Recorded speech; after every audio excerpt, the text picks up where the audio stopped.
স্বাদে আহ্লাদে বাঙালিয়ানায় সুন্দরবন ইলিশ উৎসব কথাটি অনেক দিন থেকেই শুনেছি। আজ প্রথমবার বোটে করে ভয়ঙ্কর গভীর অরণ্যের মধ্য দিয়ে বাঙালির আকাঙ্ক্ষার সেই বাঘ দেখার আকুল আগ্রহ ও ইলিশ উৎসবের আমেজে বেরিয়ে পড়লাম সুন্দরবনের উদ্দেশ্যে। বন্ধুরা, টাইটেল ও থাম্বনেল দেখে অবশ্যই বুঝতে পেরেছেন আমাদের গন্তব্য এবার পৃথিবীর সবচেয়ে বৃহত্তম ম্যানগ্রোভ অরণ্য সুন্দরবনে।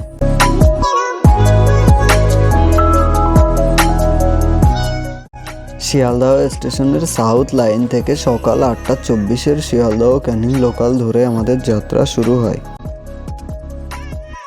আমরা এই সম্পূর্ণ ট্যুরটি করেছিলাম রয়্যাল ডেস্টিনেশন ট্যুরস অ্যান্ড ট্রাভেলসের থেকে। আপনারাও চাইলে এদের সাথে যোগাযোগ করে সুন্দরবন ট্যুর করতে পারেন। আমি ডেসক্রিপশনে এনাদের ফোন নাম্বার দিয়ে রাখলাম।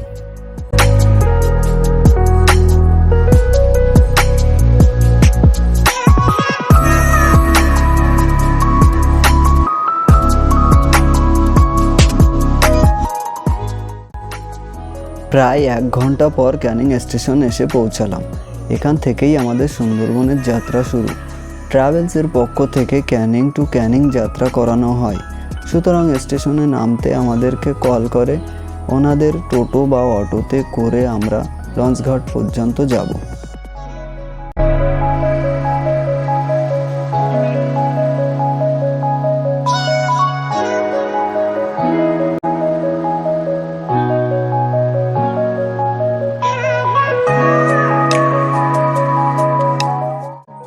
এটি হলো সোনাখালী লঞ্চ ঘাট, যেখান থেকে বিভিন্ন ট্যুর অ্যান্ড ট্রাভেলসের বোটগুলি ছাড়া হয়। বোটের ওপরে বসার সুন্দর ব্যবস্থা আছে এবং নিচে বিশ্রাম করার জন্য বেডও আছে।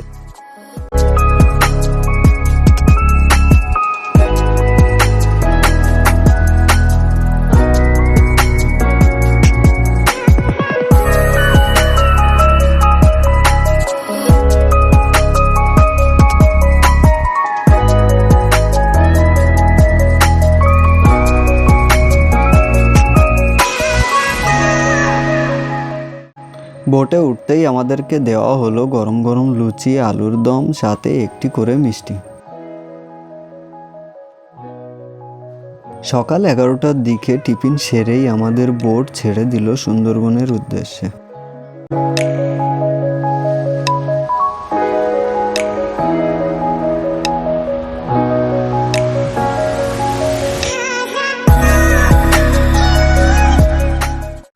কিছুক্ষণ পরেই আমাদের দেওয়া হলো গরম গরম আমোদে মাছ ফ্রাই, স্যালাড ও সস, আর তার সাথেই গরম চা।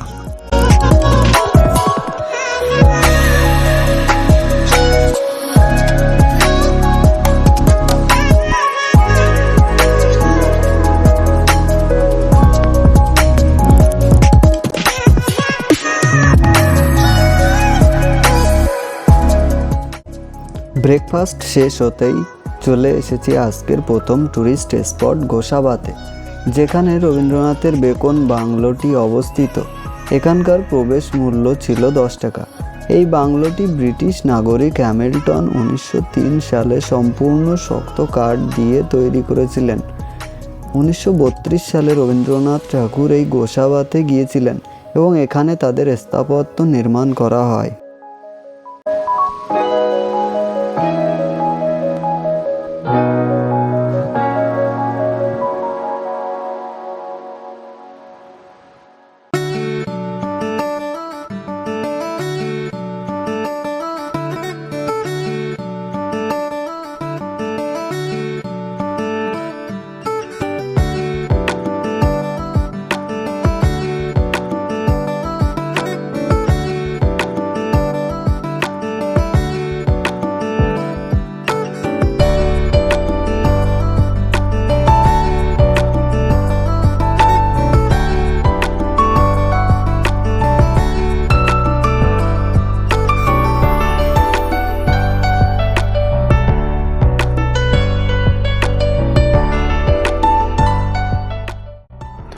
গোসাবা থেকে বেরিয়ে আমরা আবার বোটে উঠে পড়লাম। কখনো বৃষ্টি কখনো রোদের মধ্য দিয়ে আমাদের বোট ছুটে চলল সুন্দরবনের মধ্য দিয়ে। বন্ধুরা, এই সুন্দরবন ট্যুরের টোটাল খরচের ব্যাপারে একটু বলি। আপনাদের প্রথমত ক্যানিং পর্যন্ত নিজস্ব খরচে আসতে হবে। তারপর আপনারা যদি গ্রুপ ট্যুর অর্থাৎ 4 থেকে 5 জন করেন তবে 2500 টাকা মাথা পিছু পড়বে। এই 3 দিন 2 রাতে থাকা খাওয়া সাইট সিন যাবতীয়। আবার 2 জন হলে একটু বেড়ে সেটা 3000ও হতে পারে। চাইলে স্লো ট্যুরও করতে পারেন। আর এই ট্যুরে খাওয়ার জন্য থাকছে ইলিশ, কাতলা, চিংড়ি, চিকেন, মটন, আরও অনেক কিছু।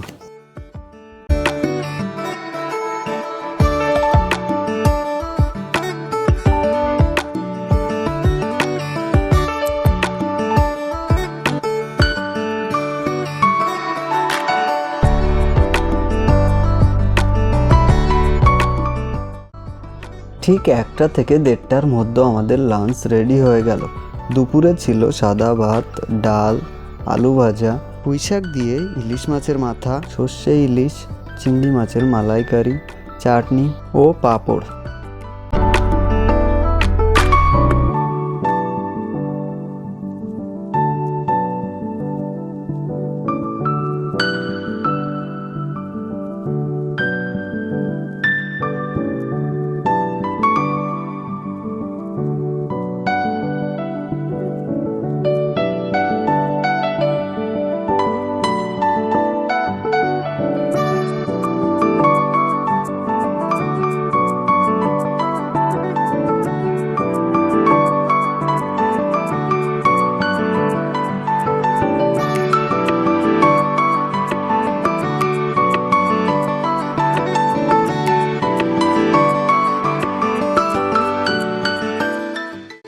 প্রথম দিন যেহেতু আমাদের বোট ছাড়তে লেট হয় এবং আমরা খুবই টায়ার্ড ছিলাম, তাই তাড়াতাড়ি হোটেলে চলে আসি। এটা ছিল আমাদের সুন্দরবনের হোটেল। খুবই সুন্দর পরিবেশ এবং খুবই পরিষ্কার পরিচ্ছন্ন ছিল।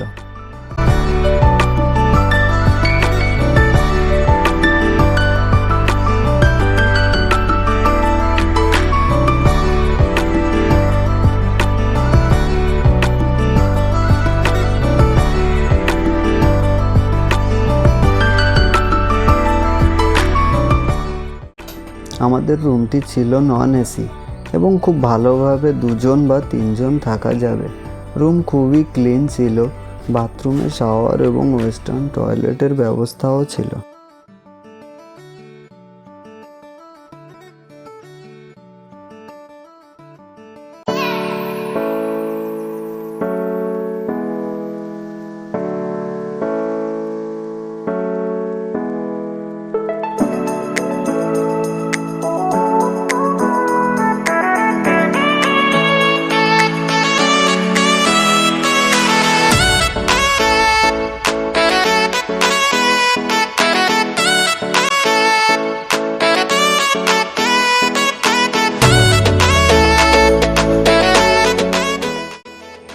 রুমে এসে ফ্রেশ হয়ে বসতেই চলে এলো সন্ধ্যার স্ন্যাক্স, পকোড়া ও কফি।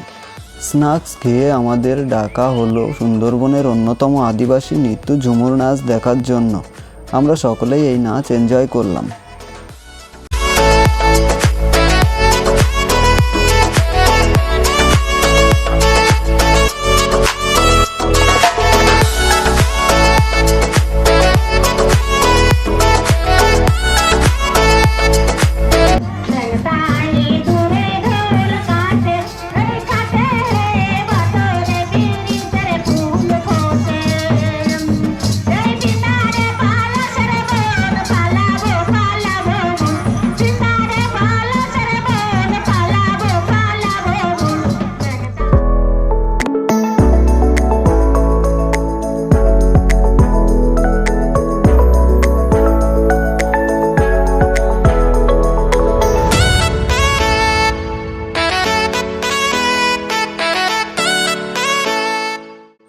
এরপর রাতের ডিনারে ছিল সাদা ভাত, ডাল, আলু ভাজা, মটন কষা ও স্যালাড। বন্ধুরা, সুন্দরবন ট্যুরের প্রথম দিনের সব তথ্য শেয়ার করলাম। নেক্সট পর্বে দেখাবো সজনেখালি টাইগার রিজার্ভ, পাখিরালয় এবং গভীর অরণ্য। ভিডিওটি ভালো লাগলে লাইক, কমেন্ট, শেয়ার করবেন এবং নতুন হলে সাবস্ক্রাইব করে পাশে থাকা বেল আইকনটি প্রেস করুন।